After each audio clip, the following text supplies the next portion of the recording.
Story 1. I miss going to the computer lab and knowing more about the computers than the teacher and administrator. I remember setting the autocorrect feature in Word to change and into chickens, and nobody could figure out how to change it back. So they simply told us we couldn't use that computer for Word anymore. Story 2. We had to teach ourselves how to navigate the internet. Then we had to teach our parents and grandparents. Now we are trying to teach our children. I really don't know how to share 30 years of experience in spotting internet scams. I can't explain why, but I know that if you click on that, something bad is going to happen. Story 3. I have seen many people say things like, "You probably don't know what this is," regarding items such as landline phones, VHS tapes, and cassette tapes. Not only were these core technologies that millennials grew up with, but I also have memories of growing up with even older technology. My grandparents' houses still had rotary phones, typewriters, and gramophones. Story 4. Being home alone after school was normal for everyone I knew. We weren't called latchkey kids. It was simply a common experience.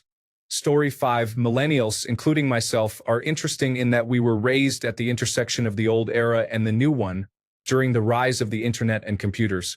We experience both sides of the generational divide.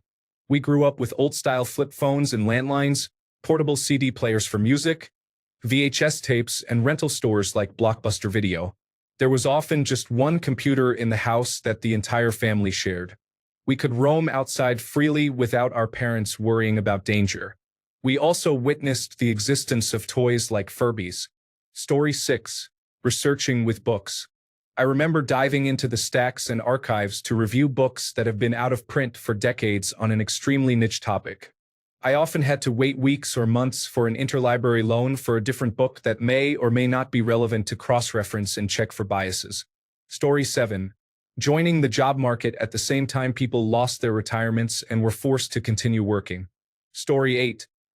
I will start. I remember writing essays by hand.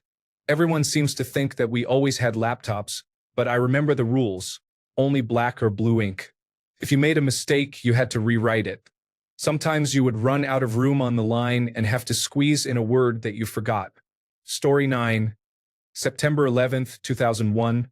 For some reason, an older Generation X individual told me that if I am a millennial, there is no way I remember September 11th because her children are millennials and they were toddlers when it happened. I was 12.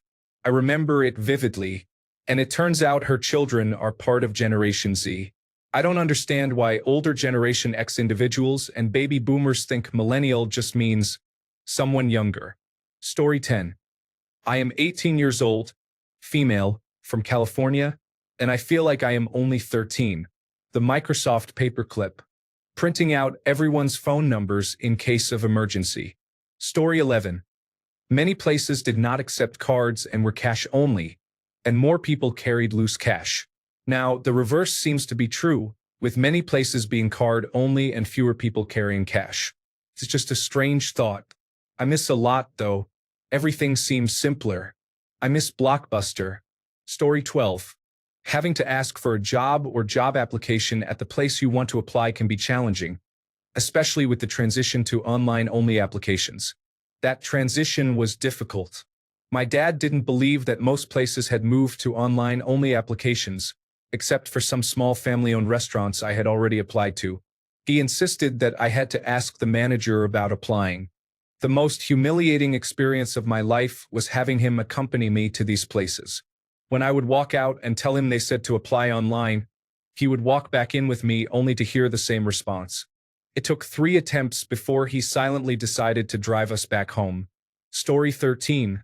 Having a childhood without the internet is memorable. I remember when we had one person in my small town who got dial-up internet, and it was such a novelty. Story 14. I used to go out by myself starting at 8 years old after school, ride my bike about a mile, hang out with friends, ride all over town, and meet up with other people at parks. Then I would come home by dark or at 7 p.m. for dinner. That was pretty normal. At the very least, I think that is heavily frowned upon now. Story 15. We were the last generation to experience life before the internet and cell phones. We were the last generation to be trained in manufacturing by traditional baby boomers. We were the last generation to converse and learn from individuals who experienced World War I. Story 16. All of society emphasizes the importance of attending college. I speak with many individuals who are only 10 years older than I am, and they claim that no one ever informed people they needed to pursue higher education. Story 17. War. 21 years of it. People talk about military personnel as being lazy, unappreciative, and undeserving, while forgetting that many of us returned from Afghanistan or Iraq with shell shock, post-traumatic stress disorder, severe depression, and anxiety. Yes, most people will wave a flag and thank the sky for our service, yet have a strange idealistic view of the war, resulting in veterans who feel as if they are 90 years old. I don't know. It just feels strange. The longest war, literally spanning the entire adulthood of military personnel, yet we are still viewed as ungrateful individuals. Story 18. I remember when bottled water became mainstream. It existed before, but I thought it was foolish to buy water when it was available for free from fountains and taps. I was born in 1990, so I am not even an elder millennial. Story 19. You would use the internet to look up how to get somewhere. Then you would either print the directions or write them down. Story 20. The people in charge of companies like Google, Apple, Facebook, and Amazon owe their success to their early adopters. We were among the first to routinely use Facebook and Amazon. We begged our parents for iPods and iMacs, and we waited in line to get the latest iPhone. The adults ahead of us all had BlackBerries. These technology companies represented change and were disruptors in their fields. Now, they have become the very companies they once disrupted and are even more exploitative to their customers and employees alike. Story 21. We were all taught to be skeptical about anything found on the internet and to confirm that sources were trustworthy. Ironically, this lesson came from older generations. Now, those same individuals tend to believe anything they see on social media without applying basic critical thinking skills. Story 22. For Americans, we were in school when Columbine happened. There was a real loss of innocence that day, especially as a student. Of course, it impacted teachers, parents, and the broader community, but the entire millennial generation was at school while Generation X had all graduated and Generation Z were a bit young to have started. Story 23. Recession and being made redundant. We remember the recession of 2008 and its impact on our lives. I was made redundant, and most of my friends graduated from university while struggling to find jobs. Older generations often say, "Oh, you're lucky you didn't experience a recession." Yes, we did. Story 24. Disney had a hold on us. They re-released all of the classics in the early 1990s, and these movies became an integral part of our childhood. The Little Mermaid, Robin Hood, Snow White, Cinderella, Peter Pan, Pinocchio, and Mary Poppins. Disney soon took advantage of their popularity and created an original story, The Lion King, which was massive. Every child had a Simba and Nala obsession. It had a fantastic soundtrack too. Sing any song from that movie, and a millennial will chime in with all the words still memorized. We didn't have the internet, streaming, or YouTube, just movies to watch and rewatch. It's a huge contrast to my Generation Alpha kids, who don't have any attachment to Disney movies. Story 25. You used to have a little bank book which was written by hand so you knew how much money you had in the bank. When you got paid, you received a little envelope with cash inside and went to the bank to deposit some into your savings account. If you wanted to withdraw money, you had to do the same. The teller would write the details in your bank book. There were no automated teller machines. Story 26. I recently had a person from the baby boomer generation tell me I wasn't old enough to truly feel or remember the impact of September 11th, 2001. What? I joined the military in December 2001, and my entire young adulthood revolved around that event. Story 27. I was a teenager when smartphones emerged. Now they are simply a given. There are people approaching their 20s who were born after that. Story 28. We lived in an era before the internet. Everything was physical and manual. Want to research something? You go to the library. If you're well off, you might have an encyclopedia at home. How about just the meaning of a word? You would need to open a large dictionary. Want to know where you are and where you want to go? There were no online maps. Instead, you had to open a large folded map. Want to learn more about your favorite celebrity? You'll have to buy magazines. Oh, you want to listen to that particular song? Without streaming services, you had to wait for it on the radio. If you were lucky, you could purchase a portable cassette player and record your own mixtape. Oh, you need to buy a specific model? Without online shopping, you would hop into my Toyota Celica and go store hopping. Story 29. I remember when everything still had ashtrays. Smoking may have been banned in public spaces, but it took a while for these areas to adjust their furniture and other items to exclude ashtrays and related accessories. Eventually, they all just became little trash bins that were never cleaned out, like an open-faced Kinder Egg filled with wrappers or gum instead of a toy. Story 30. I remember the events of September 11th. Not only do I recall the incident itself, but I also remember life before and after it. I remember being able to arrive at the airport an hour before my flight, sometimes even less, with friends and family allowed to accompany you to the gate, even if they didn't have tickets. Your uncle, aunt, best friend, or grandparents could all come to the gate to wave goodbye down the jetway. I recall that they only asked, "Did you pack your suitcase yourself?" Nobody packed it for you when you checked your bag. Yes, that packing job on my suitcase is all me. Unfortunately, I remember not having to take off my shoes. You just needed to be ready to go through a metal detector. So you could leave your belt and keys on and keep your laptop in the bag. Such innocent times. After September 11th, there was initially no protocol to make flying safer. Americans had never considered it, but other countries had. The rules regarding what you could take on a flight changed weekly, requiring you to check the website. Even then, an agent from the newly formed Transportation Security Administration might insist the rule was different, forcing you to throw out your hydro flask just to pay $9 for a 16-ounce bottle of airport water. Back in my day, we could drive up to the airport gate. Yes, I actually did that. I was dropped off almost at my literal gate. It wasn't just a dream from the movie Catch Me If You Can. Story 31. I want to express the freedom we had as kids. There were no cell phones, so when I went out to play, I felt free and had so much fun without the distractions of the internet. I simply lived the life a child should live. My parents trusted me, and I roamed my small town on bicycles with my brother. It was the best feeling to explore without needing to answer to anyone, experiencing the world around us without conflict or hesitation. Story 32. I was born in 1994, and I'm never quite sure where that places me. But I remember growing up in an era of transition, with technology rapidly advancing during my early life, and it's still going. The first Oculus Rift was being shown off at my university during my sophomore year when modern virtual reality was still an emerging technology, and now I can't imagine not hanging out with people in virtual reality chat. I have seen a home with one massive cathode ray tube television and one landline telephone, before dial-up internet became available in the home, to tapping on a picture of a keyboard on a glowing screen in my hands right now.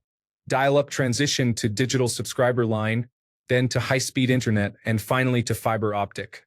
Landlines became flip phones, which evolved into smartphones. Cassette tapes gave way to compact discs, then to MP3 players, and now to streaming services like Spotify. VHS tapes changed to DVDs, then to Blu-ray, to Netflix in the mail, and now streaming has become the new standard for television.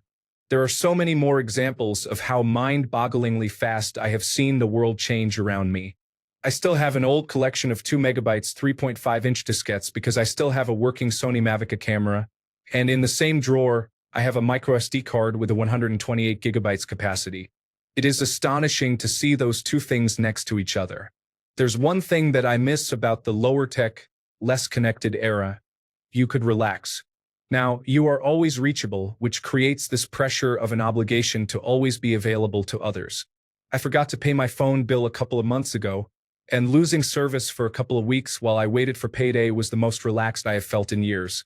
My roommates complained about not being able to reach me when I left the house, and I told them I'd check Discord when I was somewhere with a free Wi-Fi hotspot. Everything is painfully immediate now. Instant responses, any restaurant delivered to your door, cameras on every street corner ready to send you a ticket for the most minor mistake, and cameras in every pocket ready to record anyone and anything.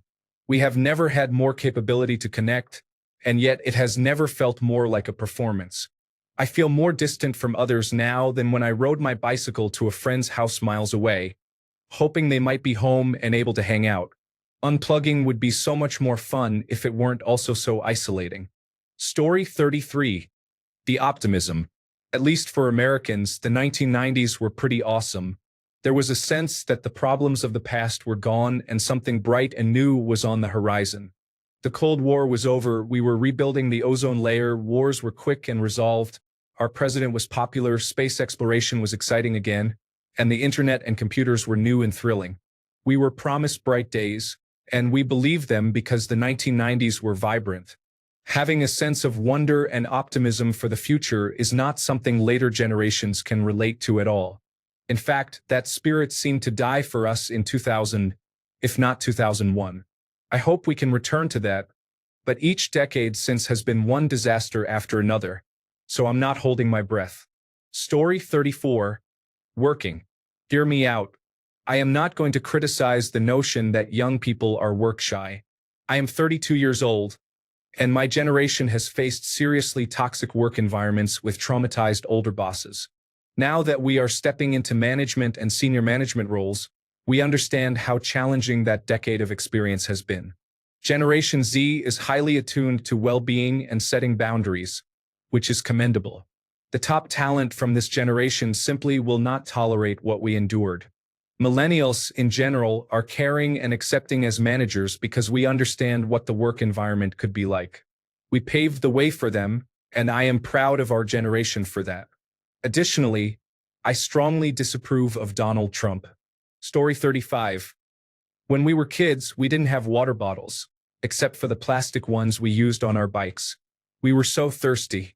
After gym class, we would wait in line while kids loudly counted to 3, and then you would be kicked off. Story 36. Every Republican president in our lifetime has caused a recession. All of them. Nobody seems to remember that. Story 37. I think other generations forget that many of us had a limited selection of nostalgic items. The wealthy children had the Millennium Falcon, the Nintendo Entertainment System, action figures, and walkie-talkies. The rest of us might have had one of those at best, and our parents had to save considerably to afford them. The kids in Stranger Things seem almost impossibly wealthy to me. Story 38. Not only did older millennials, my generation, get manipulated and tricked into going to war, but Donald Rumsfeld and President George W. Bush were testing the waters for bringing back the draft to do so. From what I remember, it was the baby boomer generation that basically shot that down. So, I always keep that in mind when we criticize boomers.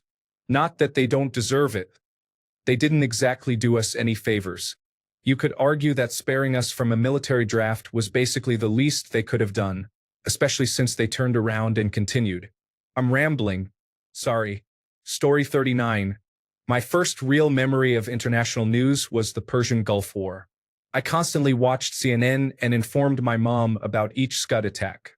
19 years later, I was in Iraq myself. In high school, I would say that every generation had to pay the price for freedom and that ours had not experienced that yet. Well, I guess we got ours. Story 40. When your parents rented a Disney movie, you got upset because it was one of those live-action ones like The Barefoot Executive with Kurt Russell instead of Lady and the Tramp. Story 41. We got to experience the glory of early YouTube in high school and college. Original meme culture. Story 42. Having my mom set aside a half hour of dial-up MSN Messenger time for each of us after school until she could talk on the phone. Story 43. Technically, I belong to Generation X, but I bet many millennials can relate.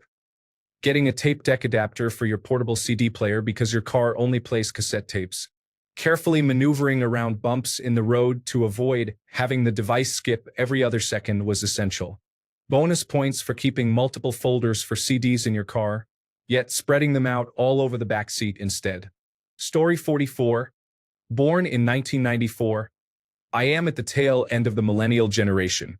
At least where I am from, many people still viewed computers as a passing trend, so they did not bother to teach us about them in school.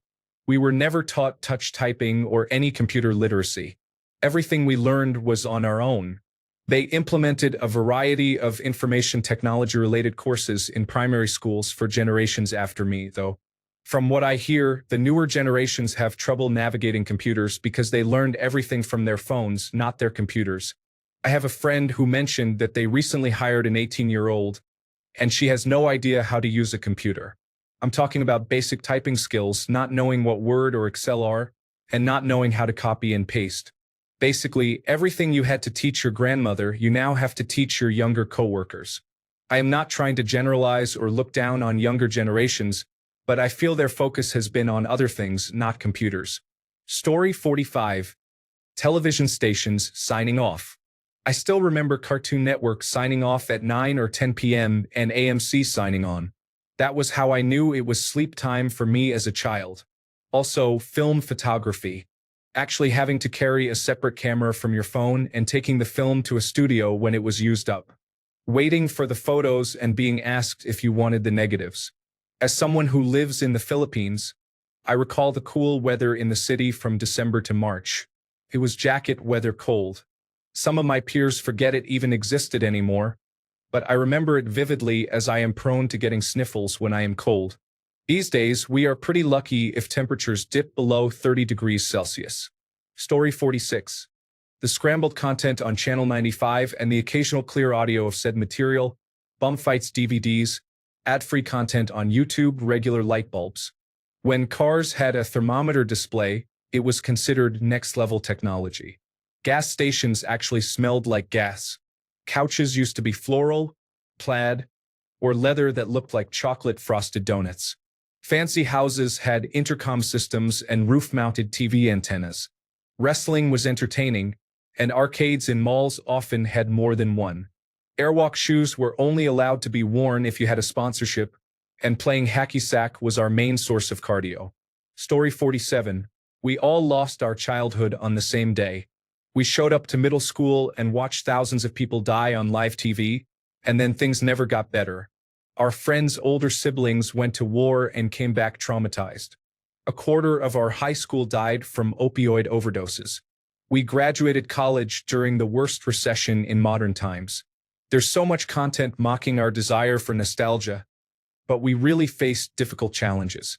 Story 48. Getting to experience a functioning internet was remarkable. It is striking to observe the older generation transition from a mindset of distrust regarding online information to a tendency to believe everything they read on their phones. They question why millennials often lean left, but this is because we used to access information freely without navigating unnecessary obstacles. For a time, we could genuinely learn about the world on our own terms. There weren't countless individuals with grievances endlessly sharing their opinions as if they were established facts.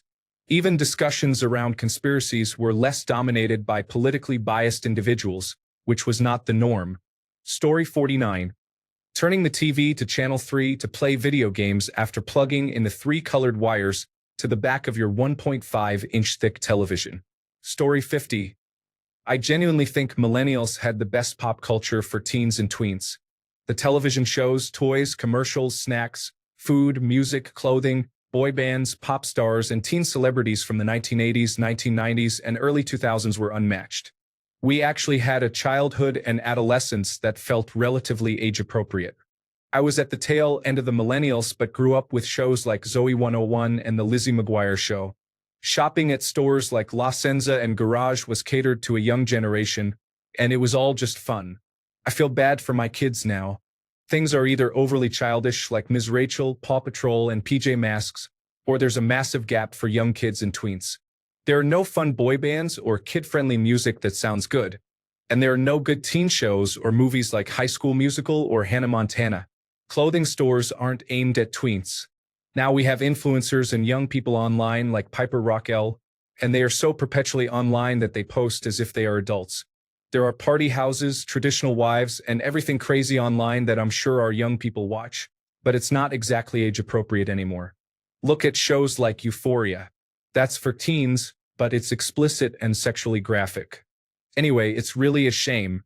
We complain that our kids are growing up too fast and are always online and on social media.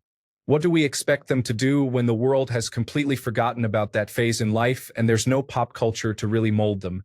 I think it's why millennials still seem like big kids. We had so much content that allowed us to have fun, explore interests, and truly enjoy those experiences. Story 51. Remembering all your friends' home phone numbers and talking to their parents occasionally. Story 52. No internet, and if available, it was slow. We had to use paper atlas maps instead of phones. Phones were basic and couldn't do much. As a young person experiencing the first terrorist attack on my country and the start of a war, I may not have fully understood it. I played games loaded from CDs and watched movies on discs or tapes. Cameras used actual film. I recorded songs off the radio onto cassette tapes.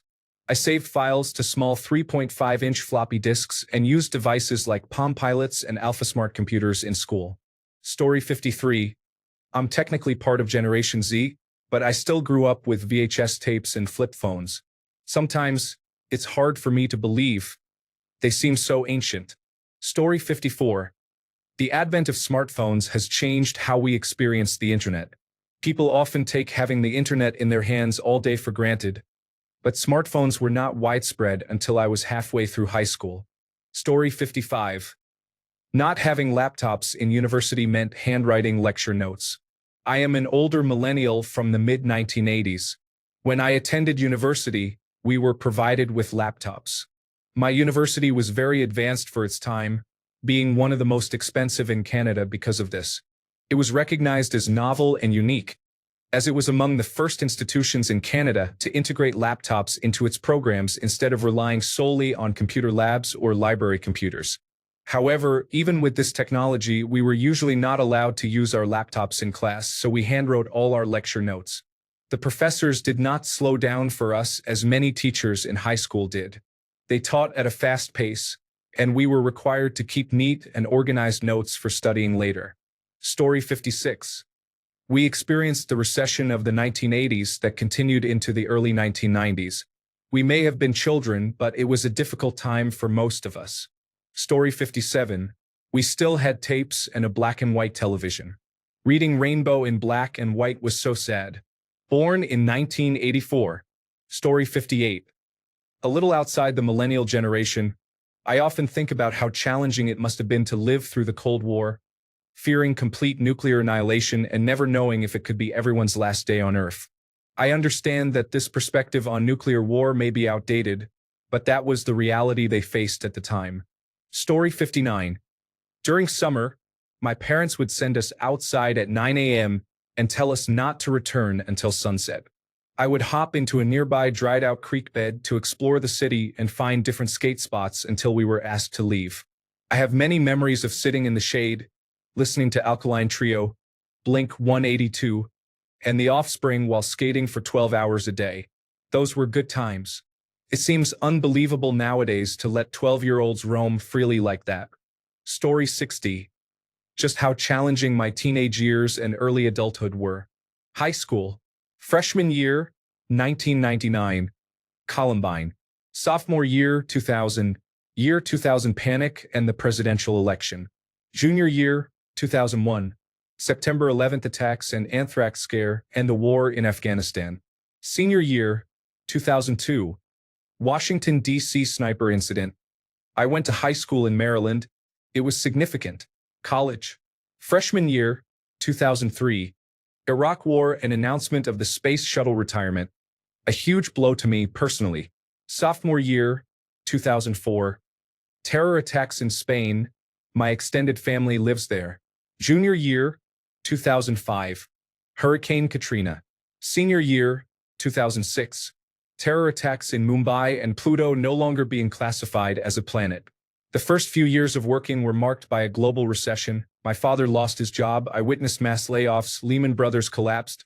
AIG was taken over by the federal government, and the entire manufacturing sector of the United States nearly collapsed. I remember when the Republican Party was not pro-manufacturing. The Occupy Wall Street movement also emerged during this time. One of my best friends is only 4 years older, and when we compare experiences, she often marvels at just how much occurred. She claims nothing significant happened during her high school years, but she was in the Deep South and may have been distracted, so she might have missed a thing or two. Story 61. I hope we can all thrive when we are seniors, teaching the valuable skills of cursive writing, how to tie a shoe, and building a campfire. Story 62. Phones with cords, playing outside until street lamps were turned off. If you had a show you wanted to watch, you had to be there and hold it even if you had to go to the bathroom badly. It sounds terrible, but I kind of miss it. Story 63. Seeing Generation Z praising Osama's letter last year was mind-boggling for me. Watching it on television as a child with absolute horror and seeing that hole in the skyline when I visited family was surreal. I remember how enjoyable visiting those towers was, and they were destroyed by terrorism. It is frustrating to see people sympathizing with terrorists. Story 64. Much of my schoolwork wasn't done on the computer. I had to handwrite papers. We had a computer lab and used the computers occasionally, but we did a lot of things the old-fashioned way. Story 65. We conducted nuclear war drills in my early elementary school years and active shooter drills during my high school years. Story 66. One of the issues is that about a decade ago, there were many articles claiming that millennials were ruining things. For some reason, people started to associate millennials with being young, even though most of us were in our 30s at the time. I recall another 30-year-old complaining about the millennials on Facebook, showing total denial when it was explained that he was one. Story 67. Dial-up internet, no search engines, and Palm Pilots as the big fancy thing, flip phones, especially stylish ones, and being born in the 1990s. Story 68. The Y2K bug. I remember standing outside with family and neighbors to see if planes would fall from the sky. There was a lot of hysteria in the news for months in 1999. Story 69. Judging by reactions I have seen on Reddit, younger generations seem to forget that we experienced a recession in the 1980s that was just as severe as the global financial crisis. Story 70. You were bullied if you liked anime. God forbid you had a Dragon Ball Z character on your folder or drew Sailor Moon for your art project. You would become a social outcast quickly. Story 71. War, the rise of school violence, the golden age of the internet, and the world before and after September 11th have all influenced our lives. Airports have changed significantly. I remember taking full-size bottles of Suave shampoo in my carry-on luggage. My dad used to be able to walk me to my seat on the airplane and then watch my plane take off. Story 72. Younger millennial here, born in 1995, but I remember smoking in buildings and restaurants well until the complete ban in 2005. Smoking or non-smoking? Story 73. Say what you will, but we created our own generation of fashion and music styles. I'm not saying it was great, and low-rise jeans can go away. We were probably the last generation to do that. Generation Z is very lost in many ways, and I think growing up on screens and social media has stunted their ability to be individual and have a sense of originality.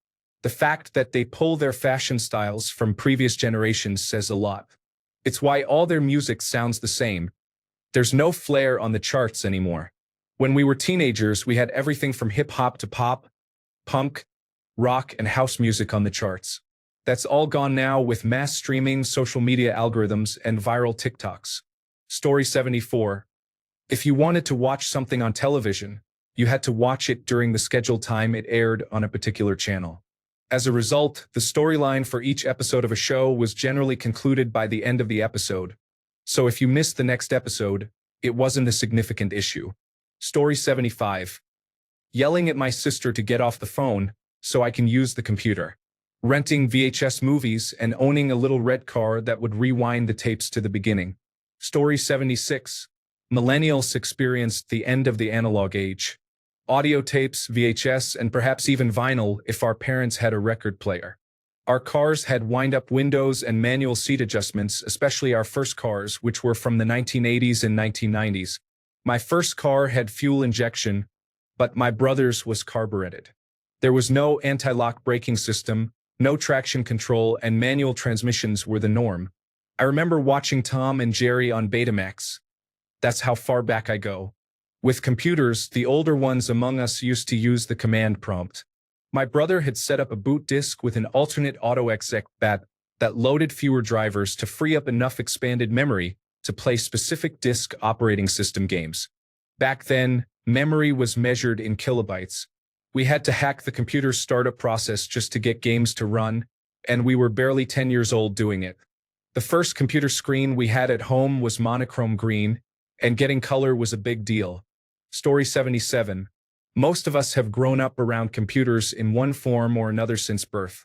My dad was middle management for a photocopy manufacturer in the 1980s and 1990s, and we had a computer in the house for him to work on.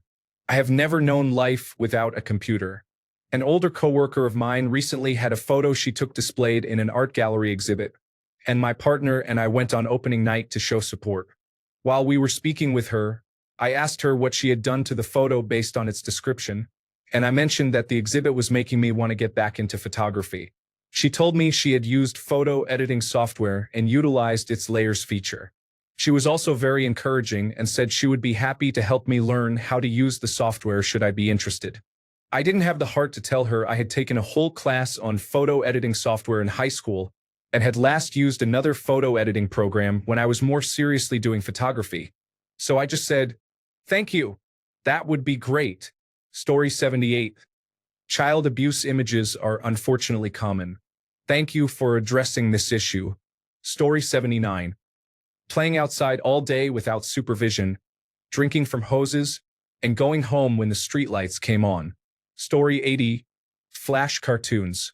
All your base. YTMND I can has cheeseburger. Rage comics. Wojak represents what Rage Comics' life became after encountering a stranger who introduced them to heroin. Story 81.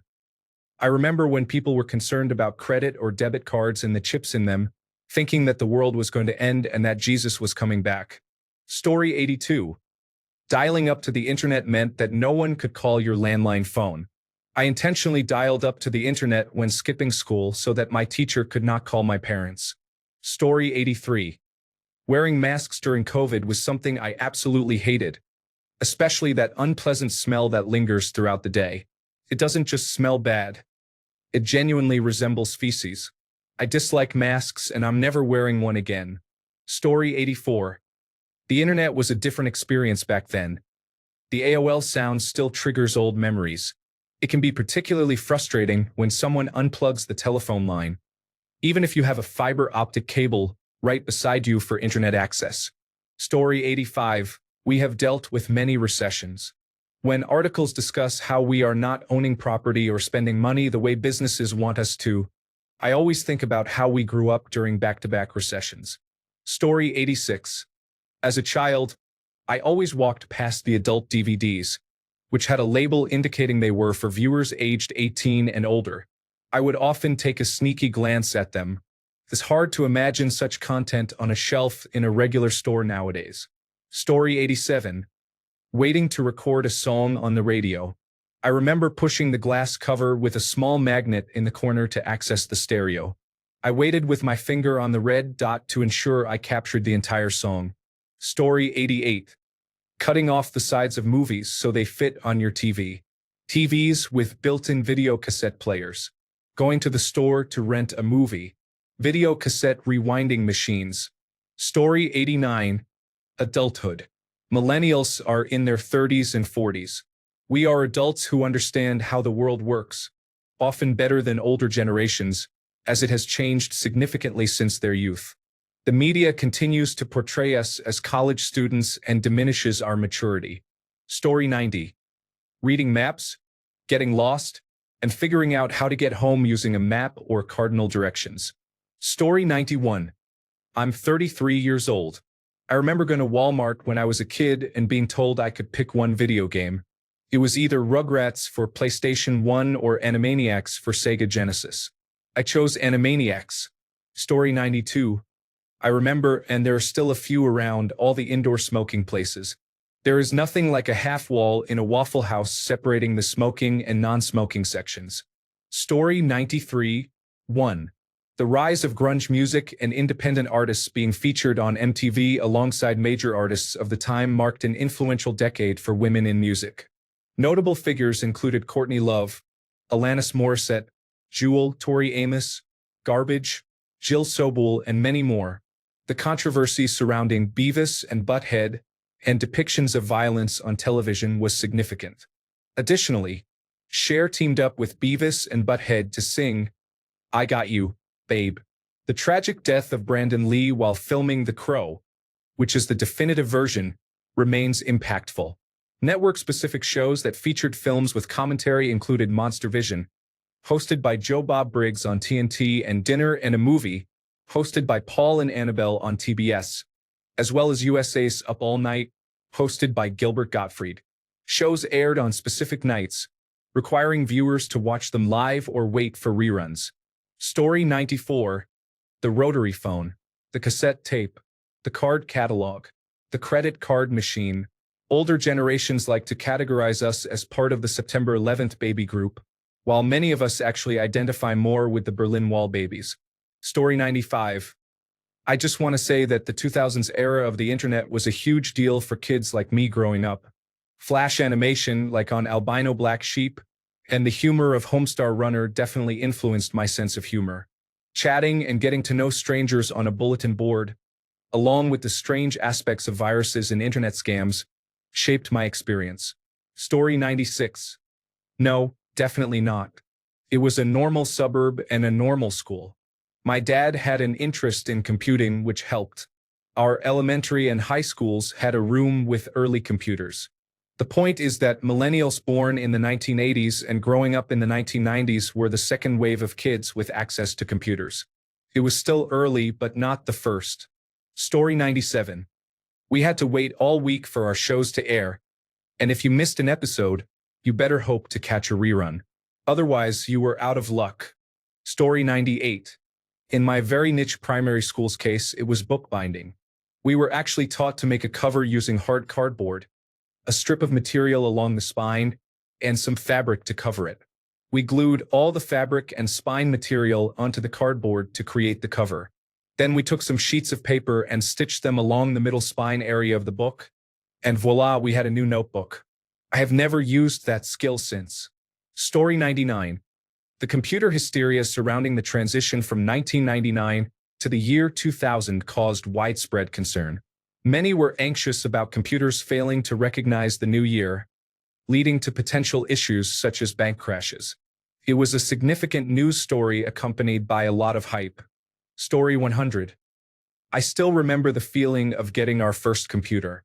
We couldn't do much on it except play the free games, but it was incredible. Story 101. Sprinting through the mall to spend my $7 on Pokemon cards, hoping to pull a rare one to show my friends during recess the next day. Story 102. The Gulf War influenced my childhood as I grew up in the Middle East during that time. I remember watching Christiane Amanpour on CNN while oil fields burned and American fighter jets flew overhead. We had school drills where we practiced taking shelter under our desks. Many families left for their home countries, while others stayed as evacuation flights eventually ceased. I recall my parents and their friends discussing meeting points and plans to escape in case of an emergency. My mother taught us to fill the bathtub with water and cover our heads with wet towels in case of a gas attack.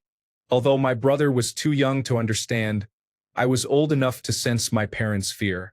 It was during this tumultuous period that I realized I wanted to become a journalist. Story 103. Watching The Matrix in a theater for the first time and being amazed that such a world and concept could theoretically exist so beautifully that an action film could be made from it. Millennials grew up during one of the greatest decades of cinema in history. I have watched Jurassic Park, Saving Private Ryan, Forrest Gump, and Fight Club in theaters as a child and now as an adult. The difference in experience and perspective is incredible.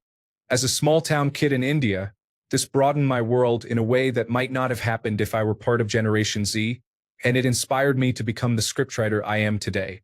Generation Z and Generation Alpha, you are left with strange and uninspired rehashes and sequels of those timeless millennial icons. Looking at you, The Matrix, Resurrections, and I Am Sorry. Yes, you have had your memorable moments like Avengers, Endgame in a theater, but just think about witnessing the following films for the first time on a giant screen. The Truman Show, Con Air, Face/Off, Existence, The Rock, Frailty, X-Men and X2, A Beautiful Mind, Eternal Sunshine of the Spotless Mind, and Primer. Story 104. The transition from the unregulated internet to the current walled garden social media landscape is notable. Interestingly, the Pre-Children's Online Privacy Protection Act Internet was more effective at keeping children's content separate from other content. Story 105. I had to call the landline at my girlfriend's house and endure an excruciating 40 seconds of small talk with her dad while waiting for her to answer the phone. He disliked me as well. Story 106. On the last day of the term, placing a Deltree star. Asterisk command into the startup folder of the only PC your school had caused quite a reaction. The teacher who managed that PC always had a great time on the first day of the next term when they switched it on. Story 107. Before satellite navigation systems, we used maps to get around. You had to plan your journey if you didn't already know where you were going. Now, you just input the destination into a satellite navigation system or phone and drive. Story 108. I remember a time on the internet when if you claimed something, you had to back it up. If you spelled something wrong, someone would correct you. No incorrect detail, even incredibly minor, would go uncorrected. Now, the internet is used to claim there are space stations under the pyramids. Story 109. Struggling to find something not already mentioned, so I will be specific. For a brief shining moment between the compact disc player and the MP3 player and iPod revolution, we had the mini disc player and it was glorious. Story 110. Almost no millennial kids on the internet in the 2000s to early 2010s are focused on nostalgia. Trends from the 1970s, 1980s, and 1990s, especially pop culture, are viewed as outdated in the 2000s except for certain subcultures like punk and grunge. Story 111. We still had those overhead projectors with clear sheets to project. We didn't experience the ones connected to computers until the late 2000s. Story 112. Using phone booths. I used a phone booth as a child because mobile phones were not everywhere. Nowadays, they are either all gone or serve as ornamental features. Story 113. That Space Invaders game on the Commodore 64 is exciting. The feeling when Boulder Dash took it to the next level was incredible. Story 114. The Facebook Cambridge Analytica scandal led to many countries adopting data privacy regulations. This is why we now have cookie and data permission options, as well as the ability to opt out of marketing on every site you visit. It also explains why we cannot compare Western companies handling your data with Eastern companies that have mandatory government backdoors. Story 115. There was a brief moment in the 2000s before mainstream streaming when if you were really desperate to watch or listen to something and you were broke, you had to pirate it. Your options included torrenting using a file-sharing platform like LimeWire, getting a link to a locker usually from Megaupload, or using a primitive streaming website such as early Crunchyroll, Watch Cartoon Online, or Kiss Anime. Good luck if your family still used dial-up. Story 116. Opening a Windows Start menu without an annoying amount of ads, news, widgets, and a search function that actually worked. Windows XP was the best. Story 117. The game cartridge for Sonic and Knuckles. Sega and people are taking it further, allowing cartridges for consoles. Story 118. It's strange, but I don't think anyone experienced the fall of the World Trade Center like we did. I remember having friends who directly knew people who died in one of the towers, and I vividly recall their tears. I took a trip to New York City a month or two after the towers fell, and from a distance you could still see the smoke. I remember years of standing ovations as graduating class after graduating class celebrated those high school students who were joining the military. I felt personal pride as I became part of that yearly ritual. I also recalled the moment when I realized how subtly yet unashamedly insane we had become. Now, I look back on this political landscape and see people acting irrationally, with a president who is actively undermining everything our democracy was created to protect. I realize that we never healed as a country, and this is the final victory for those who seek to harm us. Thanks a bunch for sticking around till the end of the video. Remember to subscribe, and until next time, stay awesome and goodbye.